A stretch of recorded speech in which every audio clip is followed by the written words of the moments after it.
नमस्कार, आप देख रहे हैं आज तक। मैं हूं आपके साथ रोहित सरदाना। शाम के 7 बज रहे हैं और सबसे बड़ा खुलासा, सबसे सनसनीखेज खुलासा आज मुंबई पुलिस ने किया है। पैसे देकर टीआरपी जुटाने और देश की जनता को धोखा देने के रैकेट का मुंबई पुलिस के कमिश्नर ने आज पैसे देकर न्यूज चैनलों की टीआरपी बढ़ाने के रैकेट के बारे में प्रेस कॉन्फ्रेंस करके रिपब्लिक टीवी के बड़े फर्जीवाड़े की पोल खोली है।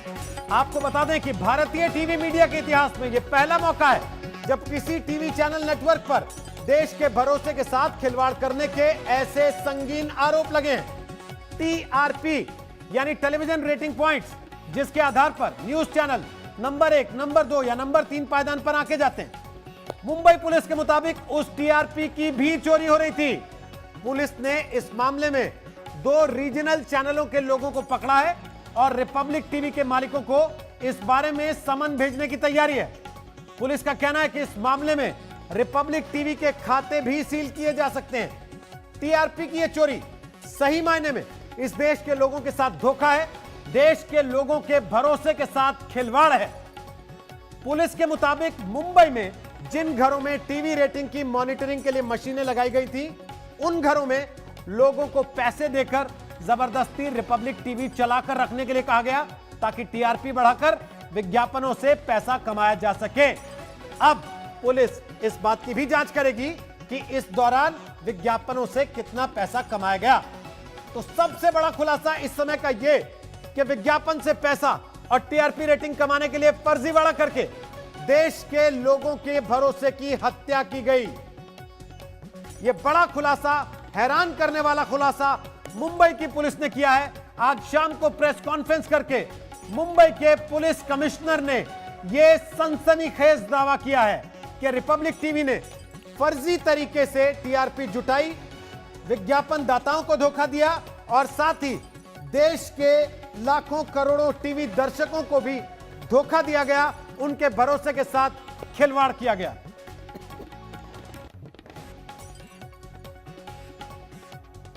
और मुंबई पुलिस के सनसनीखेज खुलासे के बाद आज तक ने सीधे बात की मुंबई पुलिस के कमिश्नर परमबीर सिंह से। मेरे सहयोगी राहुल कमल ने परमबीर सिंह से इस बारे में सीधे सवाल किए। परमबीर सिंह साहब, स्वागत है आपका इंडिया टुडे और आज तक पे। सबसे पहले मैं आपसे जानना चाहता हूं कि आपके पास ये केस दरअसल कैसे आया, आपने कैसे इस मामले की तफ्तीश शुरू की और आपके पास क्या सबूत है कि रिपब्लिक टेलीविजन टीआरपी जो होती है टेलीविजन रेटिंग पॉइंट, उस बिजनेस को मैनिपुलेट और रिग और फिक्स कर रहा है। कमिश्नर साहब, हमारे पास कंप्लेंट बीएआरसी से आई थी। उनके लिए एक एजेंसी काम करती है हंसा नाम की, जो कि बैरोमीटर्स लगाए जाते हैं टीआरपी मेजर करने के लिए, उनको मैनेज करने का काम, उनको मेंटेन करने का काम और रेटिंग मेजर करने का काम करती है। हंसा ने अपने कुछ एक्स एम्प्लॉयज़ के खिलाफ कंप्लेंट लॉन्च करी कि उनके ऊपर उनको सस्पिशन था एंड वो टीआरपी मैनिपुलेशन का काम कर रहे थे कुछ चैनल्स के साथ मिलकर, और इसमें उन्होंने कुछ नोटिस किया था कि कुछ चैनल्स की एक्टिविटी सस्पिशियस दिखाई दे रही है, रेटिंग सस्पिशियस दिखाई दे रही है। इसके ऊपर से हमने अपना इन्वेस्टिगेशन शुरू किया और इन्वेस्टिगेशन में ये सामने आया कि एक तो उनका एक्स एम्प्लॉय थे और कुछ और employees, x employees and present employees हैं हंसा के या बीआरसी के, जो कि इस रैकेट में इन्वॉल्व थे। और पहले तो 2 छोटे चैनल हमारे नोटिस में आए थे, एक तो फख्त मराठी नाम का, एक बॉक्स ऑफिस नाम का। उनके खिलाफ भी इन्वेस्टिगेशन किया गया। उनके जो 2 ओनर्स थे इन 2 चैनल्स के, उनको आज कस्टडी में ले लिया गया है। 2 एम्प्लॉयज़, एक्स एम्प्लॉयज़ हंसा के ऑलरेडी हमारी कस्टडी में हैं, उनसे आगे पूछताछ की जा रही है। उन्होंने कुछ हमको डेटा दिया कि कुछ जो हाउस होल्ड्स थे उनकी एक्टिविटी भी सस्पिशियस दिखाई दे रही थी, जिस प्रकार से उनका टीवी व्यूअरशिप था वो भी सस्पिशियस दिखाई दे रहा था।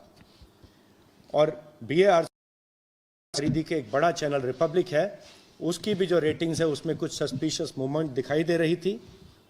और जब हमने कुछ इस प्रकार के हाउस होल्ड्स को जाके कांटेक्ट किया, उनको लेके आए पूछताछ के लिए, तो उन्होंने बताया कि उनको पैसे दिए गए थे और रिपब्लिक टेलीविज़न ऑन रखने के लिए अपने घर में, वो घर में हो या ना हो।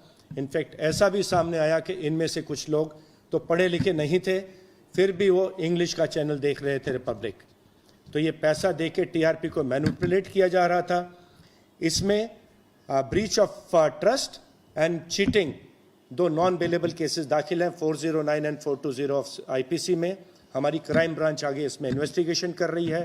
एसीपी सांडभोर को इन्वेस्टिगेशन दिया गया है, उनके साथ एक सीआईओ की टीम दी गई है और एक ये प्रोफेशनल इन्वेस्टिगेशन किया जा रहा है। कमिश्नर साहब, आपको ये आरोप साबित करने होंगे, एक प्रेस कॉन्फ्रेंस में नहीं, एक टेलीविजन चैनल में नहीं, एक डिबेट के दौरान नहीं, बल्कि एक अदालत में। हम आपसे जानना चाहेंगे और तमाम दर्शक जो इस वक्त आपको आज तक और इंडिया टुडे पर देख रहे हैं वो आपसे जानना चाहेंगे, आपके पास कितना पुख्ता सबूत है यह आरोप साबित करने के लिए कि अर्नब गोस्वामी और रिपब्लिक टेलीविजन देश की जनता के साथ धोखा कर रहे थे, लोगों को पैसा देकर अपना चैनल दिखा रहे थे और रेटिंग सिस्टम को फिक्स करने की ये कोशिश कर रहे थे। आपके पास एविडेंस कितना स्ट्रांग है कमिश्नर साहब? हमको बीआरसी ने कुछ जो सस्पिशियस पैटर्न था टीआरपी का, वो हमको उन्होंने पहले बीआरसी ने दिया रिपब्लिक के बारे में। फिर हमको कुछ विटनेसेस मिले हैं जिनको पैसा देके टीआरपी बढ़ाने के लिए उनको ये चैनल देखने के लिए किया गया था। ऑलरेडी विटनेस आ गए हैं हमारे पास, बीआरसी से हमारे पास रिपोर्ट आई है। इसके अलावा आगे का हमारा इन्वेस्टिगेशन जारी है। ऑलरेडी कुछ एविडेंस आ चुकी है और एविडेंस इकट्ठा करने का काम शुरू है। हमारे पास समय है, हम जिस प्रकार से हमारी एविडेंस आती जाएगी उस प्रकार से आगे का इन्वेस्टिगेशन किया जाएगा and ultimately we will try and make a sound proof case, full proof case. Commissioner साहब, हम चूंकि एक तरफा खबर नहीं दिखाते हैं, हम दोनों पहलुओं को दर्शकों के सामने रखते हैं, इसलिए मैं आपसे रिपब्लिक टीवी के डिफेंस, उनका जो वक्तव्य आया है उसके बारे में भी पूछना चाहूंगा। रिपब्लिक टेलीविजन कह रहा है कि चूंकि उन्होंने मुंबई की सरकार के खिलाफ, मुंबई की पुलिस के खिलाफ खबरें दिखाई, आपके खिलाफ व्यक्तिगत तौर पे खबरें दिखाई, इसलिए आपका एजेंडा है या आप उनकी जर्नलिज्म से, उनकी पत्रकारिता से नाखुश थे, इसलिए एक एजेंडे के तहत उनको टारगेट किया जा रहा है। इस आरोप पर कमिश्नर साहब आपका क्या कहना है?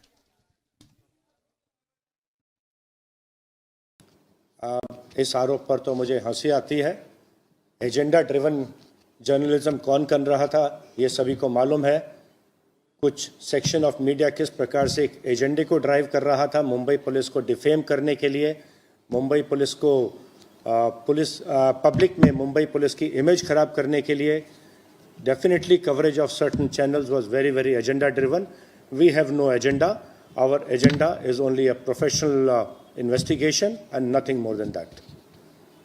क्या मैं आपसे ये जान सकता हूं कि अगर रिपब्लिक टेलीविजन कहे कि हमने पैसे नहीं दिए, हम इन आरोपों का खंडन करते हैं, हम तो आप पे मानहानि का केस करने वाले हैं, ये साबित कैसे होगा कि वाकई में रिपब्लिक टीवी ने पैसे देकर लोगों को ठगा, दर्शकों के जो इमोशंस हैं उनके साथ खिलवाड़ किया, पैसे देकर लोगों को कहा कि आप हमारा चैनल देखिए? या आप प्रूफ कैसे करेंगे, क्योंकि इस तरह की कोई भी पेमेंट कैश में हुई होगी लाजमी तौर पे, कोई चेक काट के अपने साइन के साथ तो नहीं करेगा ऐसी पेमेंट।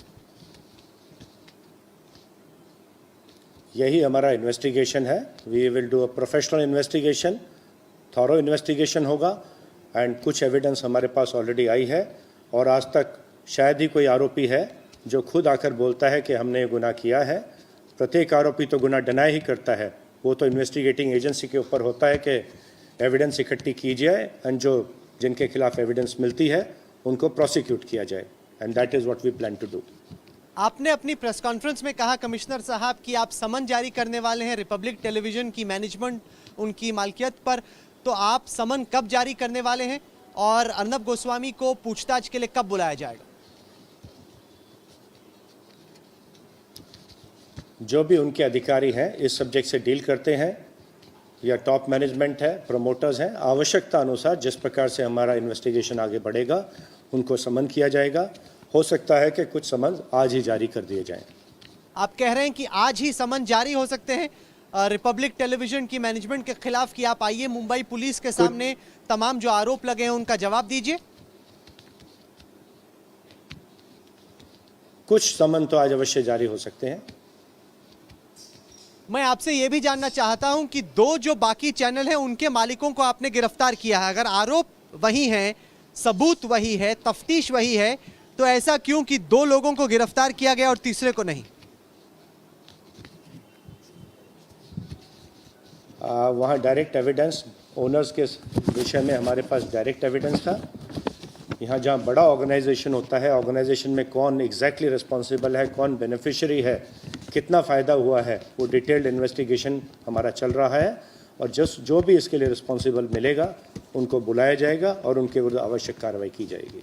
पिछले कितने दिनों से आपकी ये तहकीकात चल रही थी, साथ ही साथ मुंबई के कितने इलाकों में ये फैला है? क्योंकि कई लोग जानेंगे कि क्या ये एक ही कोई केस है, क्या किसी एक ही डिब्बे में, किसी एक ही घर में ये हुआ, या आपको लग रहा है कि टेलीविजन रेटिंग को फिक्स करने का जो स्कैम है रिपब्लिक टेलीविजन का, वो बहुत बड़े पैमाने पर पूरी मुंबई शहर में चल रहा था? तो मैं कहूँगा ये कि और ऐसा नहीं कि सिर्फ मुंबई शहर में ही हो रहा हो, ये देशव्यापी स्कैम भी हो सकता है। मुंबई में तो करीब 2000 तक के बैरोमीटर्स लगे हैं और पूरे देश में 30,000 से अधिक बैरोमीटर्स लगे हैं। सो छोटा सा भी उसका अगर उसको अगर मैनिपुलेट किया जाता है, उसका असर टीआरपी रेटिंग पर बहुत पड़ता है और उसका असर रेवेन्यू के ऊपर पड़ता है। It directly translates into money, into revenues. तो ये एक चीटिंग हुई है एडवर्टाइजर्स के साथ, अलग अलग एजेंसीज़ के साथ, और उसी प्रकार का गुनाह हमने दाखिल भी किया है। जो एडवर्टाइजर्स हैं उनको भी बुलाया जाएगा, उनसे भी पूछताछ की जाएगी, उनको इसकी कितनी जानकारी थी, या वो सिर्फ इस स्कैम के विक्टिम्स हैं और उनको कितना नुकसान हुआ है, उनसे भी ये पूछताछ की जाएगी। जो इस केस में अक्यूज नंबर 1 है अर्नब गोस्वामी, वो ये आरोप लगा रहा है कि वो एक तो बेगुनाह है और दूसरा साथ ही साथ वो ये आरोप लगा रहा है कि वो आप पर मानहानि का मुकदमा करने वाला है, कि आप पर्सनली, चूंकि उनकी कवरेज आपके खिलाफ रही है, इसलिए आप उनसे नाखुश हो और आप पे वो क्रिमिनल डेफिनेशन की बात कर रहा है। Accused number 1। किसी भी व्यक्ति को कानूनी कार्रवाई करने का अधिकार है, उसके बारे में मैं क्या कह सकता हूं, वो उनका अधिकार है, करें अवश्य। आखिर में कमिश्नर साहब ये बताएं, तमाम जो दर्शक आपको देख रहे हैं वो जानना चाहेंगे कि क्या मुंबई के पुलिस कमिश्नर कॉन्फिडेंट हैं, क्या उनको विश्वास है कि ये जो बहुत ही बड़े संगीन आरोप आपने लगाए हैं उनको आप एक अदालत में, टेलीविजन चैनल पर नहीं, बहस के दौरान नहीं, जज के सामने अदालत में साबित कर पाएंगे? क्या आपको कॉन्फिडेंस है कि वाकई में ये केस अदालत में खड़ा हो पाएगा? अदालत में खड़ा करने के लिए हमारे पास 3 महीने का इन्वेस्टिगेशन का समय है। इन्वेस्टिगेशन शुरू हो चुका है। जिन लोगों पे आरोप लगे हैं उनके खिलाफ कुछ एविडेंस आई है। इन्वेस्टिगेशन का कार्य होता है आगे की एविडेंस इकट्ठा करना। वो इकट्ठी एविडेंस की जाएगी और जिसके विरुद्ध एविडेंस आएगी, आरोप सिद्ध होंगे, उनको चार्जशीट किया जाएगा और प्रोसिक्यूशन का सामना करना पड़ेगा। तो समन भेजा जाएगा, चार्जशीट होगा और साथ ही प्रोसिक्यूशन का सामना करना पड़ेगा। सीधे सीधे तौर पर रिपब्लिक टीवी के मालिकों को मुंबई पुलिस की तरफ से यह सख्त संदेश। रामकृपाल सिंह वरिष्ठ पत्रकार, आलोक मेहता वरिष्ठ पत्रकार पद्म पुरस्कार से सम्मानित, आशुतोष वरिष्ठ पत्रकार, राजनीतिक विश्लेषक और खुद भी राजनीतिक पार्टी में रह चुके हैं, सत्येंद्र.com चलाते हैं। इस वक्त हमारे साथ 3 लोग आ चुके हैं जो टीवी चैनल और अखबार चलाने का अनुभव रखते हैं, और हमारे साथ आ गए हैं सईद अंसारी, मेरे सहयोगी इस वक्त एग्जीक्यूटिव एडिटर आज तक के, और मेरे साथ हैं 3 सहयोगी मुंबई से। इस समय विद्या हमारे साथ हैं, वो रिपब्लिक टीवी के प्रोमोटर के घर के बाहर मौजूद हैं।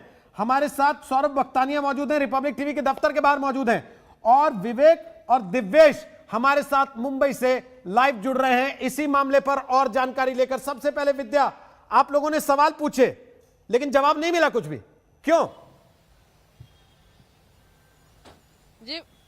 जी बिल्कुल, पूरे समय सवाल पे सवाल हम लोग दागते रहे, पूछते रहे कि आखिर बताइए कि ये टीआरपी के जो झोल झाल का जो पूरा आरोप मुंबई पुलिस लगा रही है उसमें कितनी सच्चाई है, कितनी जानकारी उनके पास है। हालांकि रिपब्लिक टीवी के ऊपर अभी फिलहाल ये आरोप है कि उनके किसी एम्प्लॉय या कुछ लोगों ने किया है। अभी मुंबई पुलिस को ये तफ्तीश करना बाकी है कि कौन कौन कितना इन्वॉल्व है, और इसी वजह से हमने उनसे पूछने की कोशिश की रिपब्लिक टीवी के मालिक से कि आखिर आप बताइए कि आपको किस बारे में जानकारी थी कि नहीं। जानकारी थी तो किस किस के को ये जानकारी और लोगों से तक किन एम्प्लॉय से करवाया गया, ये सारी जानकारी हमने पूछने की बहुत कोशिश की, लेकिन अर्नब गोस्वामी और उनकी पत्नी दोनों गाड़ी से मुस्कुराते हुए निकल गए। मुंबई पुलिस पूरी प्रोटेक्शन, हालांकि एक तरह से इन्वेस्टिगेशन भी कर रही है, लेकिन वहीं अपनी ड्यूटी निभाते हुए उन्होंने पूरी बंदोबस्त किया था, पुलिस प्रोटेक्शन देते हुए, और इस प्रोटेक्शन के तहत वो अपने दफ्तर, अपने स्टूडियो पहुंच गए। लेकिन सवालों का सिलसिला हमारा थमा नहीं, हम लगातार उनसे यही पूछते रहे कि कितनी सच्चाई है, क्योंकि हम एक पक्ष नहीं रखते हैं, हम दोनों पक्ष जानते हैं। हर मामले में हम यही करते हैं, हम किसी का एक पक्ष कभी नहीं रखते हैं, और यही वजह है कि अर्नब गोस्वामी का पक्ष जानने के लिए भी हम लोग वहां पहुंचे थे, लेकिन उन्होंने साफ बात करने से मना कर दिया। सौरभ वक्तानिया हमारे साथ मौजूद हैं दफ्तर के बाहर। सौरभ, क्या दफ्तर आने के बाद कोई बात, कोई जवाब उन्होंने दिया जब मुंबई पुलिस जो आरोप लगा रही है उसको लेकर, एक लिखित बयान जारी करने के अलावा? बिल्कुल नहीं रोहित, बिल्कुल नहीं। ये देखिए, यहाँ के पहले दृश्य में आपको दिखा दूं कि किस तरीके से कितने सिक्योरिटी गार्ड्स यहाँ पर मौजूद है।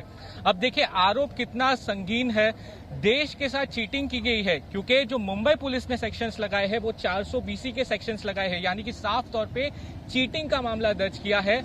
लेकिन जब हम उनसे सवाल पूछते रहे तो वो सिर्फ मुस्कुराते रहे और विक्ट्री साइन दिखाते रहे। विक्ट्री साइन किस लिए दिखाई वो नहीं पता, लेकिन लगातार जब हम उनसे सवाल पूछ रहे थे कि एक बड़ा आरोप लगा है कि जिस तरीके से पब्लिक के सेंटिमेंट्स के साथ खेला गया है, पब्लिक के साथ चीटिंग की गई है, आपने फेक TRP जो है वो जनरेट की गई है, बड़ा आरोप लगा है। आज रात तक में शायद मुंबई पुलिस के कर्मचारी यहां पर आएंगे और जो बड़े ऑफिस बैरियर्स है, साथ ही एम्प्लॉयज है, उनको समन्स तक किया जाएगा, लेकिन वो सिर्फ मुस्कुराते रहे रोहित, उन्होंने कुछ नहीं कहा, विक्ट्री साइन दिखाते रहे। यहां पर 15 से 20 प्राइवेट सिक्योरिटी गार्ड्स और मुंबई पुलिस के तमाम ऑफिशियल्स मौजूद थे। मैं बार बार हम उनसे कोशिश कर रहे थे कि हम निष्पक्ष जानना चाहते हैं, कि हम उनकी साइड जानना चाहते हैं कि उनको क्या कहना है इस पूरे मामले में, लेकिन उन्होंने कुछ भी नहीं कहा, सीधे वो अंदर चले गए। हम यहाँ पर मौजूद है, जो वो अगर उनको कुछ कहना है तो जरूर वो आए और देश की जनता के सामने जो उनका पक्ष है वो जरूर रखे। लेकिन बिल्कुल, आज तक वहां पर मौजूद है दफ्तर के बाहर, आज तक मौजूद है घर के बाहर भी। अगर वो अपना पक्ष रखना चाहे तो आज तक के कैमरा, माइक, रिपोर्टर वहां पर मौजूद हैं, वो सीधे आकर अपना पक्ष वहां से रख सकते हैं। दिव्येश हमारे साथ हैं। दिव्येश, 420 का आरोप एक टीवी चैनल के प्रोमोटर पर, वो प्रोमोटर जो प्रोमोटर होने के साथ साथ उसका प्रधान संपादक भी है, यह कितना संगीन आरोप है और किस तरीके की सजा इसमें हो सकती है? दिव्येश। रोहित, सिर्फ चीटिंग का मामला और ब्रीच ऑफ ट्रस्ट, धोखाधड़ी का मामला नहीं है। 40,000 करोड़ रुपए का स्कैम सामने लाया है मुंबई पुलिस ने। 40,000 करोड़ की इंडस्ट्री है एडवर्टीजमेंट की। इन्हीं फेक TRPs को दिखाकर, रिग्ड TRPs को दिखाकर, मैनिपुलेट किए हुई TRPs को दिखाकर एडवर्टाइजमेंट बटोरे जा रहे थे। और मुंबई पुलिस ने साफ तौर पर यह बात कही है कि जो भी एडवर्टाइजिंग से पैसा आया है वो प्रोसीड्स ऑफ क्राइम होगा, वो क्राइम द्वारा कमाई गई संपत्ति, कमाया गया रुपया है, उसे सीज किया जा सकता है। पहले पूछताछ की जाएगी, जो प्रधान संपादक हैं और जो भी प्रमोटर हैं रिपब्लिक टीवी के, उन्हें बुलाया जाएगा, उनसे पूछा जाएगा और उसके बाद मुंबई पुलिस कड़ी एक्शन लेगी इस पूरे मामले में। इस पूरे स्कैम पर बहुत ही कड़ी नजर रखी हुई है मुंबई पुलिस।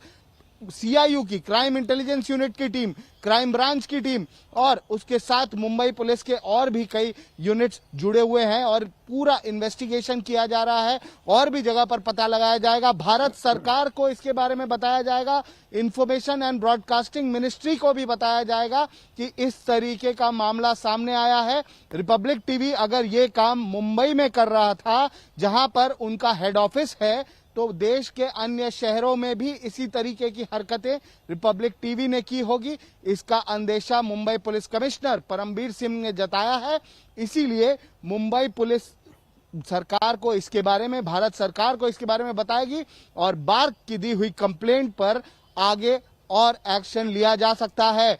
लोग अरेस्ट भी हो सकते हैं। आपको बता दें, 2 जो छोटे चैनल जिनका नाम सामने आया, उन दोनों ही लोगों को अरेस्ट कर लिया गया है, उन्हें कस्टडी में ले लिया गया है।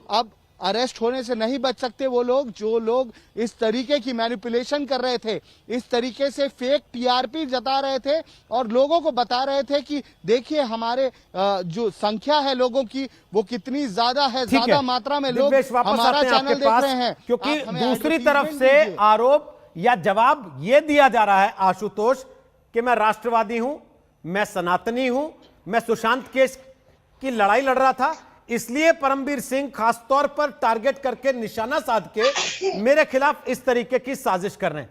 अगर परमवीर सिंह मान भी लिया जाए, अगर मुंबई पुलिस कमिश्नर मान भी लिया जाए, निजी खुन्नस निकाल रहे हैं। हालांकि उन्होंने खुद कहा, आज तक ने उनसे यह सवाल पूछा भी कि आप ये खुद देख के तय कर लीजिए एजेंडा कौन किस तरह से किसके खिलाफ चलाता है। मुंबई पुलिस एजेंडा नहीं चला रही। उसके बावजूद अगर यह मान भी लिया जाए तो सुशांत की केस की खबर, हाथरस केस की खबर, पालघर की खबर, ये तो सारे चैनल चला रहे हैं आशुतोष। तो फिर तो मुंबई पुलिस के निशाने पर सबको होना चाहिए। रोहित, मुझे अपने बारे में यह विश्वास है कि मैं भी राष्ट्रवादी हूं, मैं भी सनातनी हूं और मैं भी सुशांत सिंह के मसले पर अपने प्लेटफॉर्म पे खबरें चला रहा था। तो इसका क्या मतलब हुआ? इसका क्या मतलब हुआ कि मतलब मेरे खिलाफ कोई एजेंडा चलाएगा? देखिए, ये जब आप इस तरीके की भाषा का इस्तेमाल करते हैं तो इसका मतलब स्पष्ट होता है कि आप कहीं ना कहीं एक राजनीतिक हैसियत से आप बातें कर रहे हैं। साफ बात यह है कि मुंबई की पुलिस ने प्रेस कॉन्फ्रेंस की है। प्रेस कॉन्फ्रेंस करके यह आरोप लगाया है कि टीआरपी का फर्जीवाड़ा हुआ है। उस फर्जीवाड़े में रिपब्लिक टीवी का नाम आया है और 2 लोगों को उसमें गिरफ्तार किया गया है। अब उनको सवाल का जवाब यह देना है कि हमने फर्जीवाड़ा किया है या नहीं किया है। उसका राष्ट्रवाद से कोई लेना देना नहीं है और उसका सनातनी होने से कोई लेना देना नहीं है। क्या आप राष्ट्रवादी है, सनातनी है तो आपको सारे फर्जीवाड़े करने के अधिकार मिल जाएंगे क्या? और इस आधार पर कोई आपसे सवाल नहीं पूछेगा? एजेंडा ड्रिवन पत्रकारिता होती क्या क्या, ये बताने की जरूरत होती है क्या कि एजेंडा ड्रिवन पत्रकारिता क्या है और कैसे की गई है और पिछले 2.5 महीनों से किस तरीके से रिया नाम की लड़की के साथ जिस तरीके से किया गया है। सीबीआई की इन्वेस्टिगेशन, उसको आरोप ये लगाया गया कि उसकी मृत्यु हत्या में उनका हाथ है। आरोप ये लगाया गया कि फर्जीवाड़ा। आप भी थोड़ा एजेंडा मिक्स कर दे रहे हैं। आज मसला कंटेंट का नहीं है ना, आज मसला इस बात का है कि आपने धोखाधड़ी की, रेटिंग्स में आपने फर्जीवाड़ा किया। पुलिस का आरोप यह है कि पैसे देकर रामकृपाल सिंह जी वो लोगों से कहते रहे कि आप अपने घर में टीवी चला के छोड़ दीजिए, आप पढ़े लिखे नहीं, कोई बात नहीं, आप अंग्रेजी टीवी चैनल चला के छोड़ दीजिए। रामकृपाल जी, क्या ये देश के लोगों के भरोसे के साथ, उनके विश्वास के साथ जिससे वो किसी टीवी चैनल को प्यार करते हैं या देखते हैं, खिलवाड़ नहीं है, धोखा नहीं है?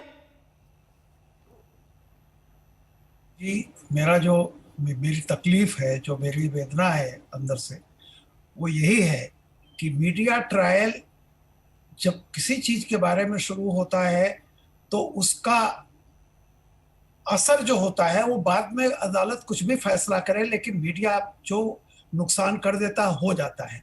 आज वो खुद मीडिया पर ये बात आ रही है, बहुत ही दुखद है। मुझे सिर्फ एक चैनल ने टीआरपी के साथ खेल किया है तो ठीक है, लेकिन जो आप अभी एक वाक्य कह रहे थे, सबसे बड़ी बात है कि मीडिया पर ही पूरा सवाल, ये प्रश्न चिन्ह उठ जाएगा। कोई एक जगह अगर इस तरह का गलत धंधा हो रहा है तो तय जान लीजिए पूरी मीडिया की विश्वसनीयता पर एक तरह का संकट खड़ा होता है।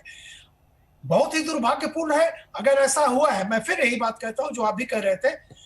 अगर देखिए, हमेशा तथ्य क्या है मैं उस पर जाता हूं और मेरा ये मानना है कि हम वकालत तो कर सकते हैं, जज न बने। मैं शुरू से ही, चाहे सुशांत का मामला रहा हो तब भी मेरा स्टैंड यही था कि आप जजमेंट मत सुनाइए, आप अपने तर्क, जितना आपके पास तथ्य आए हुए हैं उसको जनता के सामने रखिए। दुर्भाग्य से आज खुद मीडिया कटघरे में खड़ा हो गया है। जिस चैनल का नाम लिया जा रहा है उन्होंने भी कुछ और बातें कही हैं। मेरा मानना यह है कि फैसला अदालत करेगी और अगर इसमें सच्चाई, जो आज आरोप लग रहे हैं मीडिया पर, सच्चाई अगर इसमें है तो मैं कहता हूं कि मीडिया के लिए बहुत ही शर्मनाक दिन आज होगा। जी, वापस आता हूं रामकृपाल जी आपके पास। इस सवाल को लेके आते हुए, क्या अब उन सूचना प्रसारण मंत्रालय पर है, क्या सरकार को, केंद्रीय सूचना प्रसारण मंत्रालय को इस मामले का संज्ञान लेते हुए खुद ये पड़ताल नहीं करनी चाहिए कि टीवी चैनल जो दावा करते हैं नंबर 1, नंबर 2, नंबर 3, नंबर 4, वाकई उनमें कुछ लोग ऐसे भी बैठे हैं जो पैसे देकर लोगों को ये कहते हैं कि टीवी चला के छोड़ देना ताकि हमारा चैनल नंबर 1 या नंबर 2 हो जाए। तो मुंबई पुलिस ने आज सनसनीखेज खुलासा किया है। हमने आपको बताया कि कैसे पैसे देकर टीआरपी जुटाने और देश की जनता को धोखा देने के रैकेट का खुलासा मुंबई की पुलिस ने आज किया। मुंबई पुलिस के कमिश्नर ने पैसे देकर न्यूज चैनलों की टीआरपी बढ़ाने के रैकेट के बारे में प्रेस कॉन्फ्रेंस करके रिपब्लिक टीवी के एक बड़े फर्जीवाड़े की पोल खोली है।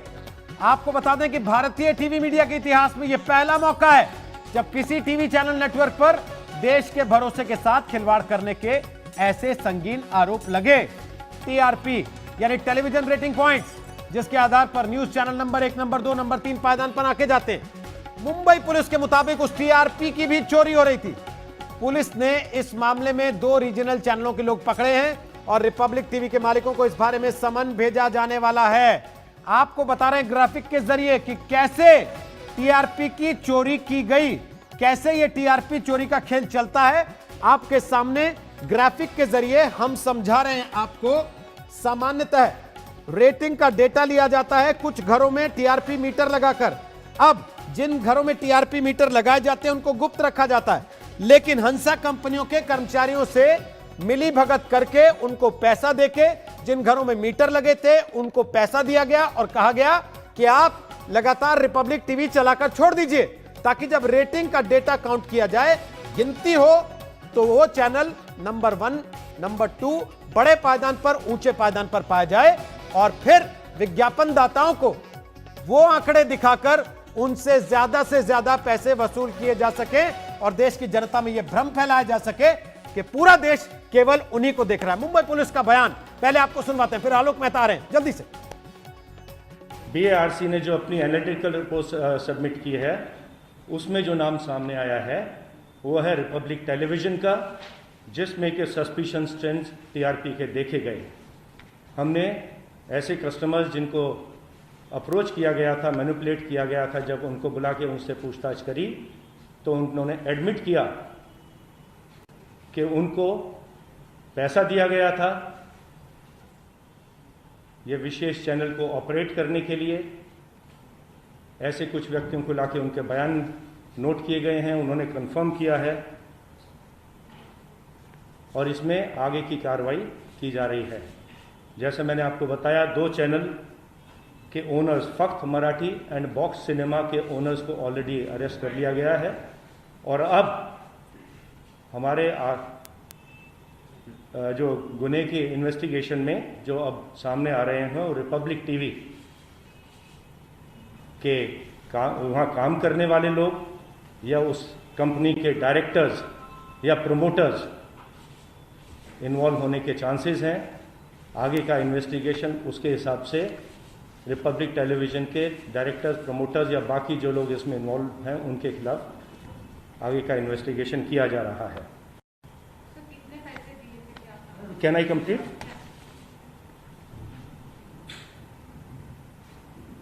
आप सभी को मालूम है कि ये जो एडवर्टाइजमेंट का गेम होता है टेलीविजन पे, ये हजारों करोड़ का गेम होता है और छोटे से मैनिपुलेशन, कुछ पॉइंट्स के मैनिपुलेशन का असर एडवर्टाइजमेंट में कई 100 करोड़ में जाकर पड़ता है। अब हम ये भी एग्जामिन कर रहे हैं कि जो एडवर्टाइजमेंट से जो फंड प्राप्त हुए थे इन चैनल्स को मैनिपुलेट करके, वो प्रोसीड ऑफ क्राइम माने जाएंगे और जिन एडवर्टाइजर से ये पैसा प्राप्त हुआ था मैनिपुलेट टीआरपी करके, उन एडवर्टाइजर्स को भी बुला के उनसे पूछताछ की जाएगी कि वो कॉम्प्लिसिट थे इसमें या वो विक्टिम है इस फ्रॉड के, जो कि एडवर्टाइजर्स के ऊपर, पूरी टेलीविजन इंडस्ट्री के ऊपर कुछ लोग खेल रहे थे। मैनिपुलेट करके पूरे टीआरपी के सिस्टम को मैनिपुलेट किया जा रहा था और जितनी अभी तक हमने इन्वेस्टिगेशन किया है उसमें मैंने आपको बताया कि 3 टेलीविजन चैनल्स के नाम सामने आए हैं। सबसे बड़ा नाम है रिपब्लिक टेलीविजन का। इनके जो बैंक अकाउंट्स हैं टेलीविजन चैनल के, उनको एग्जामिन किया जाएगा। जो वहाँ फंड्स रिसीव हुए हैं एडवर्टाइजर से, उनको एग्जामिन किया जाएगा और अगर ये प्रोसीड ऑफ क्राइम से आए हुए फंड्स हैं तो उनको जब्त करने की या अकाउंट्स को सीज करने की, फ्रीज करने की कार्रवाई भी इसमें आगे की जा सकती है।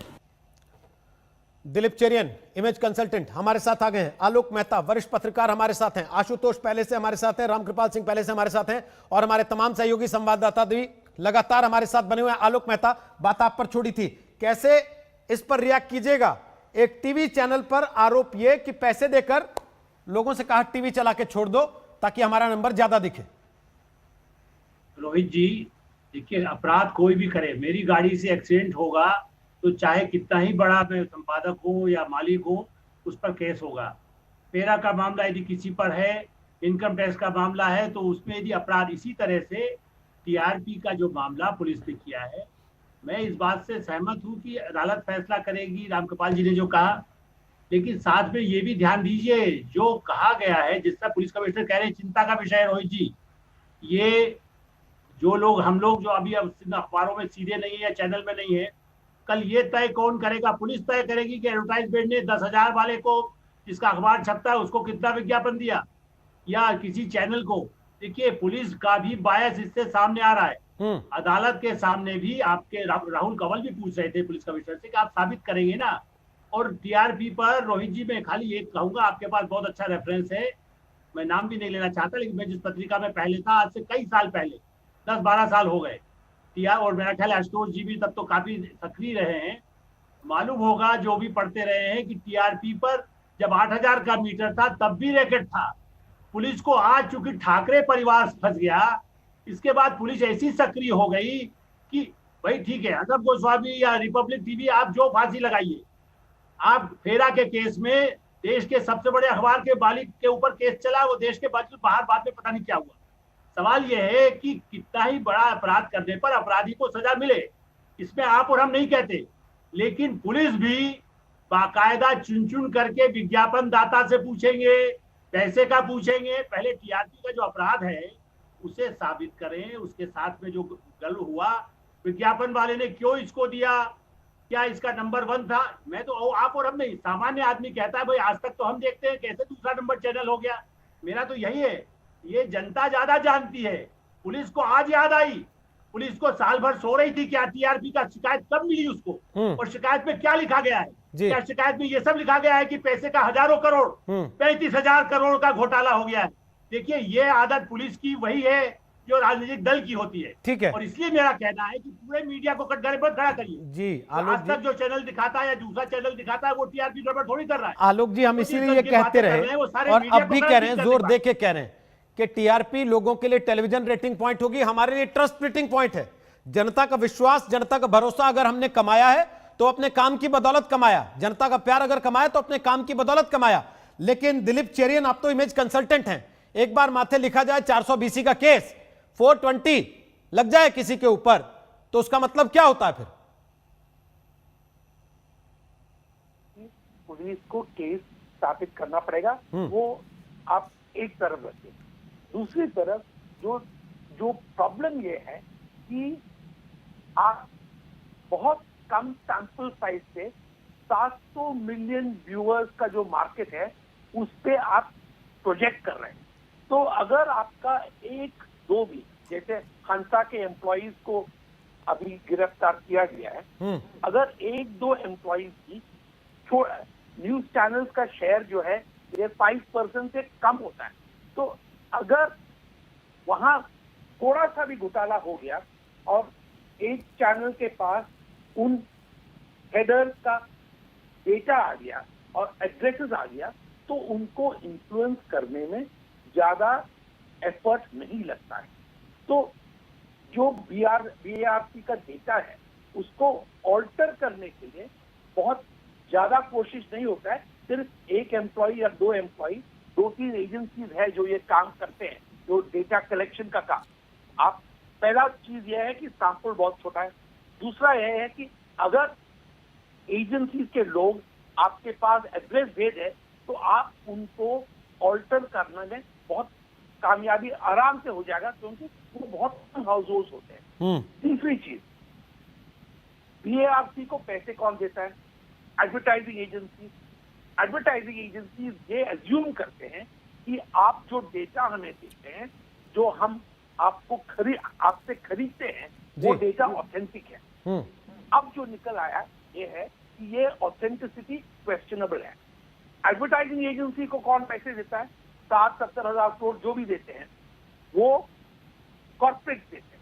कॉर्पोरेट का ये मानना है कि जो डेटा एडवर्टाइजिंग एजेंसी हमें दिखाते हैं और जिसपे वो डिसीजन लेते हैं, जी। जिसका मीडिया बाइंग होता है, वो सही होगा।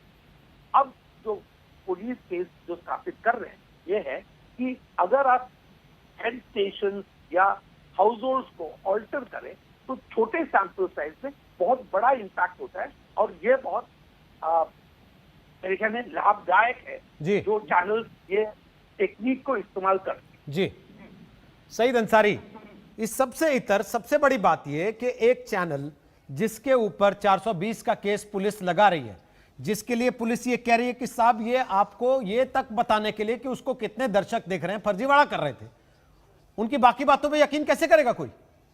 क्या ये विश्वास को ठेस नहीं है सीधे सीधे? बिल्कुल है रोहित, बहुत बड़ी ठेस है। और हम नहीं मानते कि दाग कभी भी अच्छे होते हैं, दाग बुरे ही होते हैं। और एक बार दाग लग गया तो वो जीवन भर के लिए आपके साथ रहता है, आपके दामन पर रहता है। सिर्फ नाम भारत रख लेने से आप भारत के हितैषी नहीं हो जाते। देश जानना चाहता है ये कहकर आप भारत के लोगों को बेवकूफ़ कभी नहीं बना सकते, आप अपना एजेंडा नहीं चला सकते। पत्रकारिता को आपने कलंकित किया है, आपने पत्रकारों को कलंकित किया है, आपने जो शक शुबा लोगों के मन में पहले से पैदा किया था उसे और ज़्यादा पुख्ता कर दिया है। ये साख का सवाल है, आज साख गिरी है, आपकी और हमारी नहीं, आज तक की या किसी और चैनल की नहीं। ये हमें टीआरपी में नहीं पछाड़ने की जंग नहीं थी, आपने अपने आप को इस देश के, हमारे देश के लोगों की नज़रों से गिरा लिया है।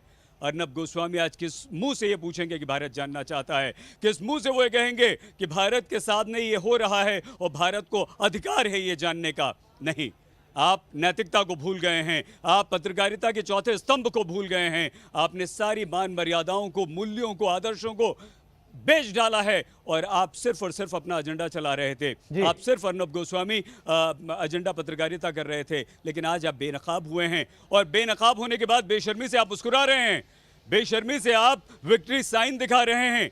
आज भी आप जवाब देना नहीं चाहते हैं। जब आपसे कोई सवाल पूछे तो वो सवाल नहीं होता है और आप बेवजह बेफालतू के सवाल दुनिया के सामने पूछते रहते हैं। अपने चैनल पर बैठकर अपने माइक पे गला फाड़ फाड़ के चिल्लाते रहते हैं। चिल्लाने से कुछ नहीं होता है। लेकिन आशुतोष आप मुस्कुरा क्यों रहे इस बात पे? आशुतोष जी, हाँ बोलिए। आप मुस्कुरा रहे थे, मैं पूछ रहा था कि क्यों? नहीं, अभी मैं जब सईद को सुन रहा था तो मुझे लगता था कि अगर आज अर्नब गोस्वामी खुद एंकरिंग कर रहे होते तो वो किस भाषा में बात कर रहे होते और विक्ट्री साइन दिखाने का किस तरीके से वो उसका मजाक उड़ा रहे होते। मैं सिर्फ उसको एक सोचने का प्रयास कर रहा हूं क्योंकि मैंने बहुत दिनों से उनका चैनल देखा भी नहीं है। दरअसल होता क्या है कि देखिए, जब आपको एक खास तरीके की मीडिया ट्रायल की आदत पड़ जाती है तो ये खतरा बना रहता है आपके ऊपर कि अगर किसी दिन आपके ऊपर हो गया तो फिर क्या होगा, फिर आप अपने आप को कैसे डिफेंड करेंगे, पब्लिक आपके बारे में क्या परसेप्शन बनाएगी। तो मैं रामकृपाल जी की इस राय से पूरी तरीके से सहमत हूं कि ये सिर्फ एक चैनल का नुकसान नहीं बल्कि ये पूरे मीडिया जगत का नुकसान है। सबकी साख दांव पे लगी हुई है। कल कोई दूसरा चैनल अगर अपनी मेहनत से अगर नंबर 2 नंबर 3 बनता है तो लोग यही कहेंगे कि भाई इसने जरूर कुछ गड़बड़ किया होगा। तो ये साख मीडिया की जो है वो खतरे में पड़ी। ये जिम्मेदारी किसकी है रामकृपाल जी? क्या सूचना प्रसारण मंत्रालय की है कि इस धुंध को छटाएं, कम से कम वो दखल दें? रोहित जी, बिल्कुल निश्चित तौर पर। और एक बात मैं ये कह रहा हूं कि मैं खुद इलेक्ट्रॉनिक मीडिया में रहा हूं जी, इस चैनल से भी जुड़ा रहा हूं और जब मैं था, बहुत पहले की बात, 2004-5 की बात बताऊं, तब भी बहुत गलत तरीके से कुछ चैनल आज जो बड़ी विश्वसनीयता का नाम लेते हैं, उन चैनलों ने भी तब भी खेल किया था।